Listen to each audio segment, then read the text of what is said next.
আজ থেকে আবেদন শুরু হয়েছে কাস্টমস এক্সাইজ ও ভ্যাট কমিশনারের ঢাকা উত্তর এর নিয়োগ বিজ্ঞপ্তির।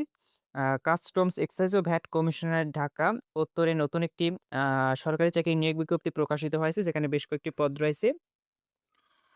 যাদের শিক্ষাগত যোগ্যতা এইচএসসি ও স্নাতক বা সমমানের ডিগ্রি রয়েছে তারা এই নিয়োগে আবেদন করতে পারবে।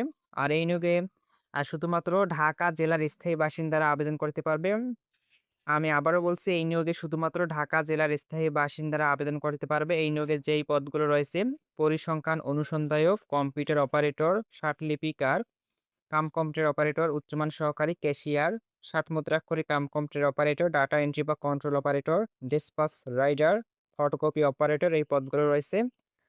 প্রার্থীর বয়সসীমা ১৮ থেকে ৩২ বছরের মধ্যে হতে হবে। আর আবেদন শুরু হবে ৮ জুন ২০২৬, অর্থাৎ আজ থেকে আবেদন শুরু হয়েছে সকাল ১০টা থেকে এবং আবেদন শেষ হবে ২৮ জুন ২০২৬ বিকাল ৫টা।